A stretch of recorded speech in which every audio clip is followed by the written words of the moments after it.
so empty. The only thing. Welcome viewers. We all want to fly aircrafts.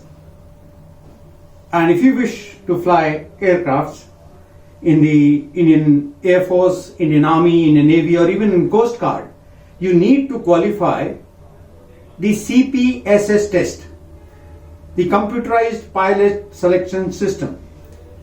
And earlier it was called PABT, but soon the DRDO changed it and came up with a much better system and many more tests included in the system called the CPSS test. Now, the CPSS test aims to see the cognitive abilities and the psychomotor skills of the candidate. If these skills are good in a candidate, naturally he passes the test.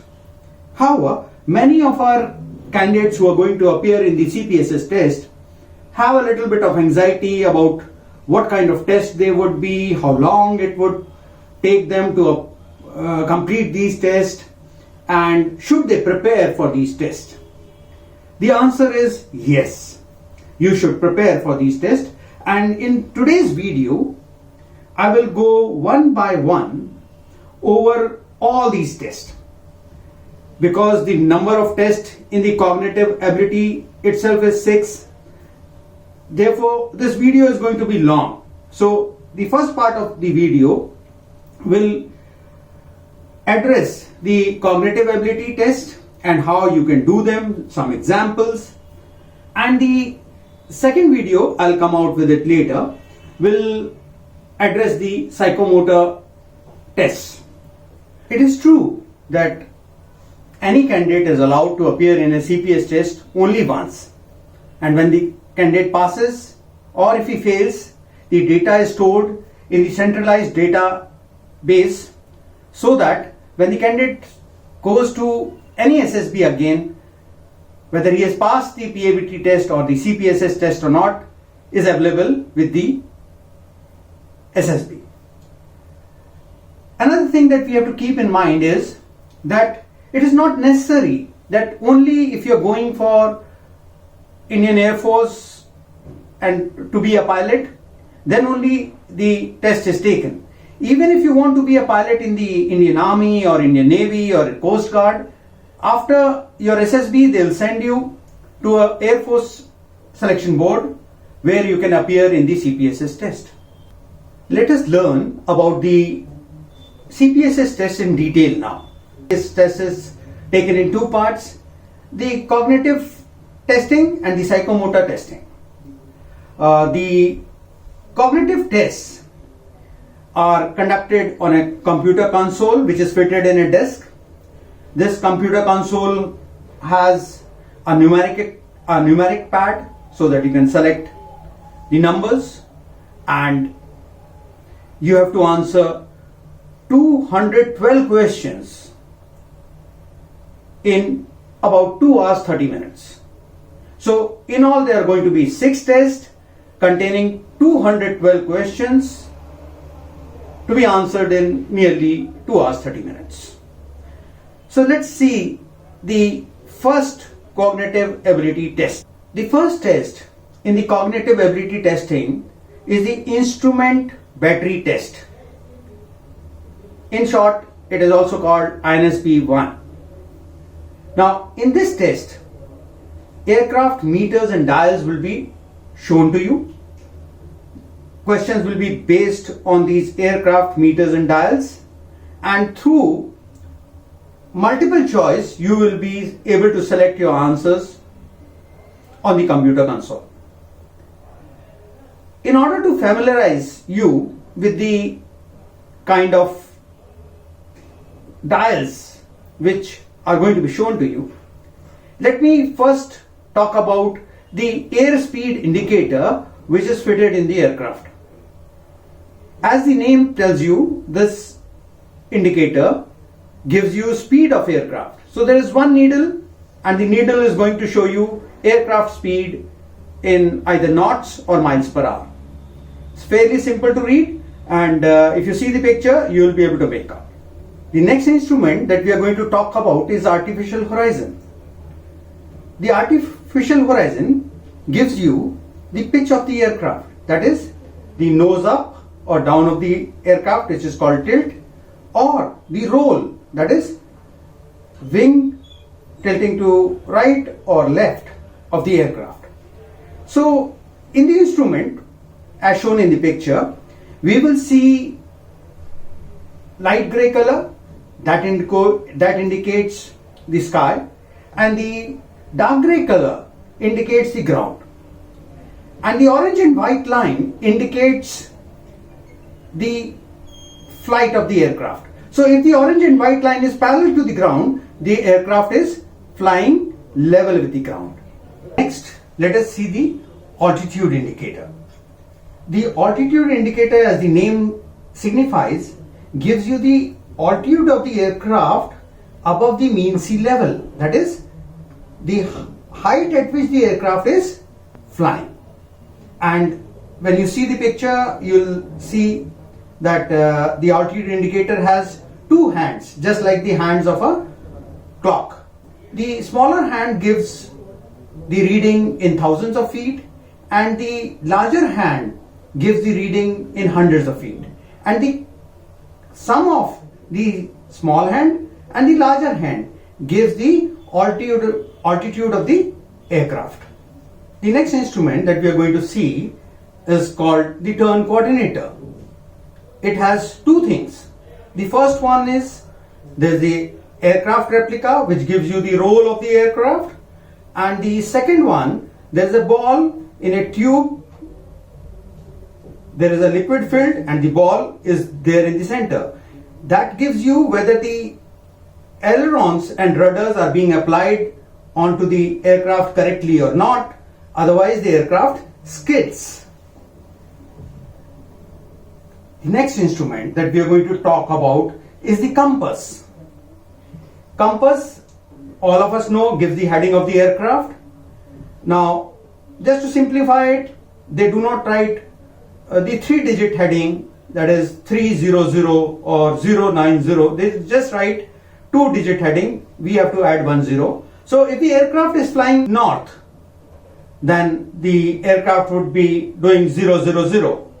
If the aircraft is flying east, the compass will be showing 090.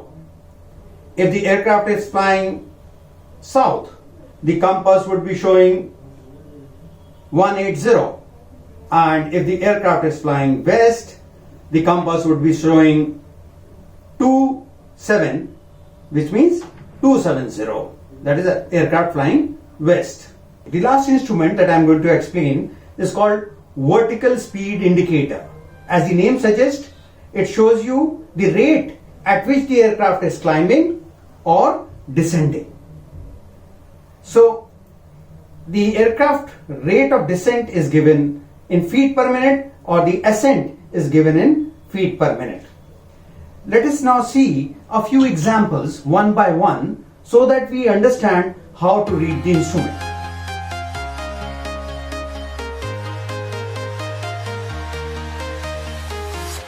I'm walking alone, the streets are empty. The only thing I can see is my own silhouette. I'm getting stronger, step by step. The clock is ticking, but there's no time for regrets. I've been flying from town to town, from London to Taiwan. The next test in the cognitive ability testing is the INSP 2.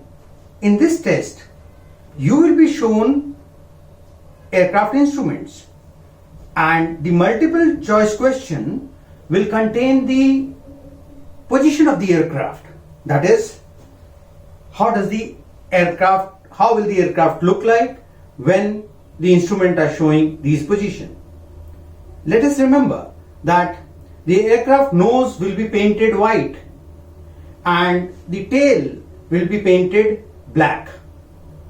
So if the aircraft is coming towards you, then you will see white, and if the aircraft is going away from you, you will see a black dot. if you see the aircraft in a manner that the nose is to your right and the tail to your left, then the aircraft is moving east. Similarly, if you see the nose to your left and the tail to your right, the aircraft is moving west.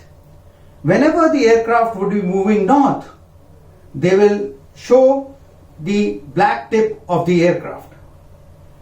Another thing that you have to keep in mind is whether the aircraft is in an ascent. If the aircraft is in the ascent, that is climbing, then you will see the nose up and the tail is down. When the aircraft is descending, the nose will be down and the black dot would appear higher than the nose.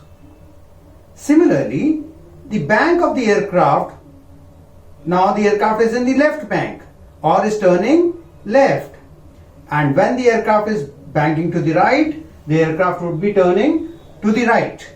Let us see some examples. In example 1, we can see that aircraft is moving west in a level flight, neither climbing nor descending. In example 2, in this aircraft is moving southeast in a level flight. In the next example, the aircraft is moving southeast with a right bank.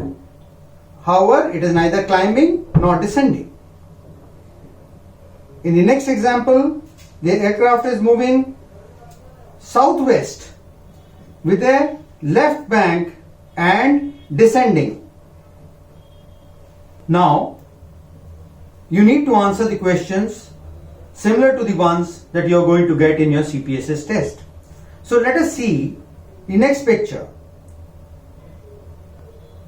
When you read the instrument and you have to answer what is the state of the aircraft, the example 5, the answer is D. Let us see another example. In example 6, the answer is B. The third test in the cognitive testing is the spatial ability test. In this test, we have to perceive the 3D and 2D figures in space. So let us see example 1 and 2. In example 1, the answer is C. And let us come to example 2. The answer is B. Now let us come to the fourth test in the cognitive ability testing. The fourth test is the spatial visualization test. In this test, you will be asked that to a pilot, how would a 3D shape look like? So we should understand that from the height to the pilot, the objects do not matter. The outlines of the objects matter. And therefore, when we see example 1, the correct answer is A. There could be another test. That could be mirror image. Now this is similar to the ones that you have been doing in reasoning ability tests. In a mirror image, we should start from one corner of the mirror and then go away to find out the answer. How would this image look like in a mirror? So in the example, we can see the correct answer is A. There could also be a question that how would a shape look like if we combine two shapes together? Now, in such kind of questions, you have to visualize how, when I merge these two shapes, how would they appear? Would it be A, B, C or D? So, if you see the example, we can see that the shapes have been fitted back to back, and therefore the answer is B.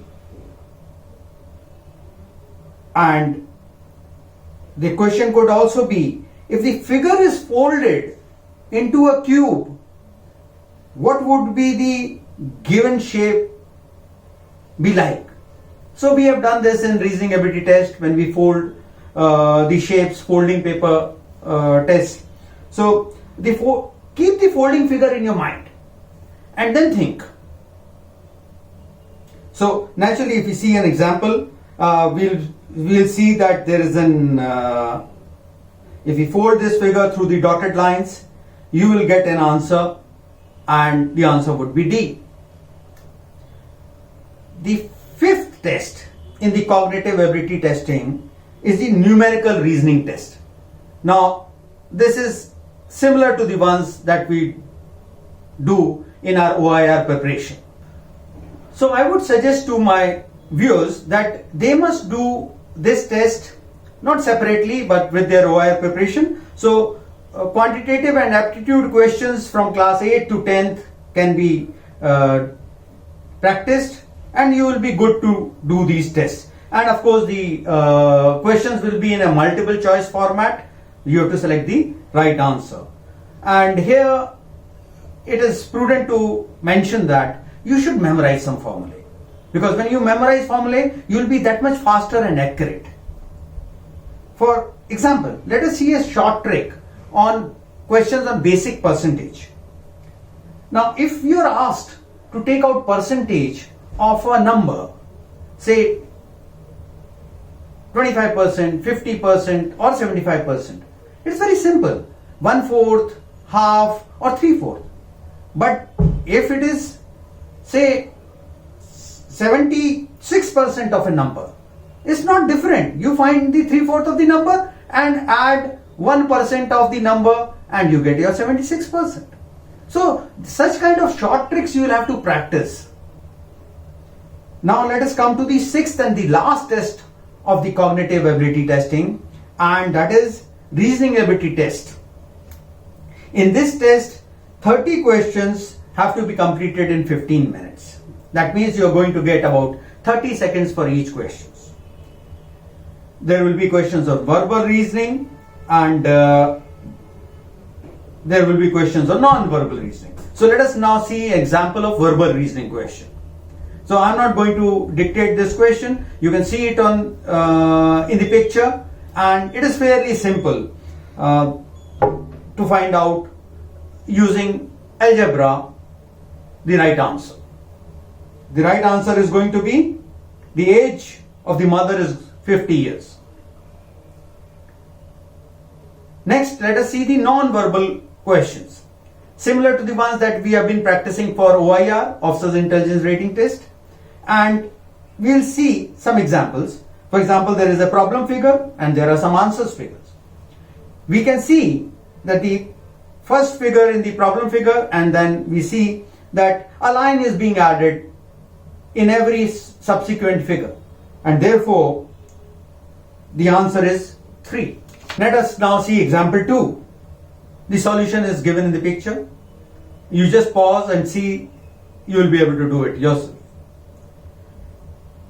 In the end, I would like to say that the video has been long. Wherever I have been a little fast, please pause the video and see it. Needless to say that some of your preparation would do you good, not only in the OIR.